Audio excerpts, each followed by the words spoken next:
Tale of the tape.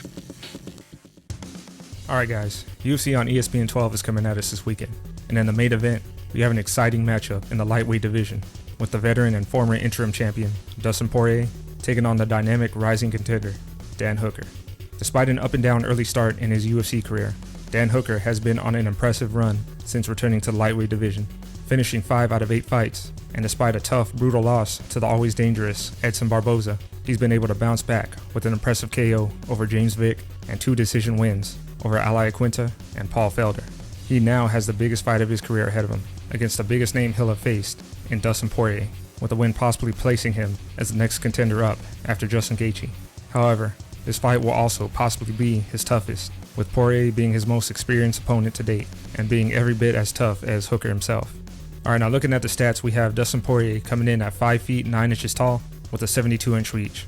We have Dan Hooker coming in at 6 feet tall with a 75-inch reach. So we have Dan Hooker taking a 3-inch height and reach advantage in this one. Dustin Poirier is a well-established veteran and former interim champion with a hard-hitting style. He has sharp, powerful hands, especially in the pocket, where he likes to mix it up to the head and body with vicious hooks, but he also has a great jab from the outside and a good kicking game as well.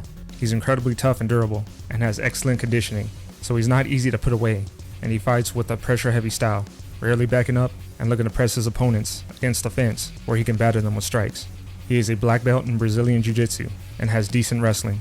He's incredibly dangerous on the ground with his slick submission game and vicious ground and pound from the top. Dan Hooker is a versatile striker with a long range and dangerous finishing power. He's a kickboxer with a variety of attacks, very good jabs and hooks from the outside, outstanding calf kicks that he throws at high volume to slow his opponents down, and he has vicious knees that are well-timed and unpredictable. Like Poirier, he's also very durable and well-conditioned, with an unbreakable will to win, so he is in no way an easy opponent to put away either. While Hooker is only a blue belt in Brazilian Jiu-Jitsu, he's still proven to be incredibly dangerous on the ground, with a slick submission game himself, as well as decent wrestling, with good takedowns and top control. Alright, now looking at the fight itself, Dan Hooker is coming into this fight right off of a controversial win over an opponent with a somewhat similar style to that of Dustin Poirier and Paul Felder. Felder looked to press the action and force his way into the pocket against a long, rangy Dan Hooker and land heavy shots, but Hooker stayed incredibly patient throughout the fight and used his range to pick Felder apart from the outside while constantly hitting him with calf kicks to slow him down. Felder was able to get in on multiple occasions, especially toward the end of the fight, and land what appeared to be the more heavy and more significant strikes, making this a closely contested bout, with Hooker seemingly winning on what appeared to be a grappling advantage. Given Poirier's pressure-forward style, I see Hooker employing the exact same game plan in this fight, but I don't think that he'll have the same success as he did against Felder. Although Poirier is shorter than Felder, he has a long reach and is much better at finding his range with his jab. He's also much more sharp and fluid with his boxing in my opinion, and puts out more volume and better combinations. In Poirier's most impressive win against Max Holloway, he was able to withstand Holloway's barrages and force his way into close range where he landed the heavier, more damaging punches of the two. In his fight with the current interim champ, Justin Gaethje, he was able to withstand the heavy leg kicks of Gaethje, and again, force his way into the pocket, landing the cleaner and heavier combinations. Of course, neither Holloway nor Gaethje have the length and reach that Hooker does, and both of them fought Poirier at his own game, not backing away and looking to trade fire in the pocket with them, which is something Hooker will definitely not be doing. Hooker will look to circle outside the pocket and strike from the outside, so Poirier will have to chase him down and try to cut him off.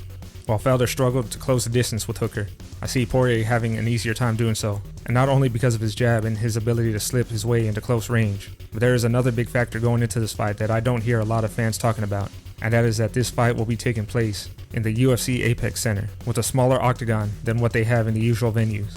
And as we've seen in the recent events that have passed, the smaller cage is forcing a lot more close range exchanges and has even increased the number of knockouts and TKOs. Given how incredibly tough and durable both men are, I don't see a finish in this fight. I think this will be a hard-fought 5-round war, but I ultimately see Dustin Poirier having a much easier time closing the distance with Hooker and forcing him to exchange with him in the pocket, where I see Poirier landing the heavier, more damaging strikes and wearing Hooker down as the fight goes on.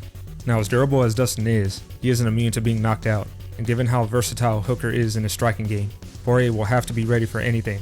But Poirier is also one of the most experienced fighters in the division, so I don't think that he'll be thrown off by anything that Hooker brings to him.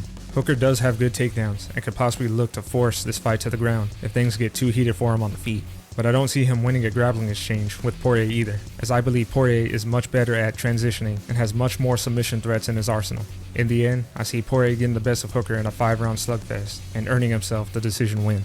Now, despite my prediction, I can't deny the momentum that Dan Hooker has going into this fight, and with the team of current champions that he has behind him, as well as an outstanding coach in Eugene Behrman, I wouldn't be surprised to see an improved version of Dan Hooker get the job done in the most important fight of his career.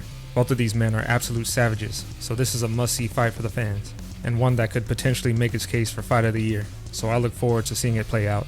Once again, I thank you all for watching, and I'll see you in the next one.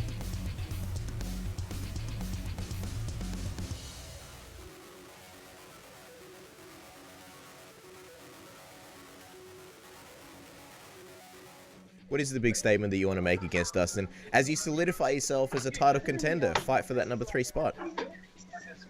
Yeah, well, just to prove everyone wrong, prove the doubters wrong, prove that I belong with the best in the division, and I feel like putting Dustin away with a knockout really solidifies my claim of the title.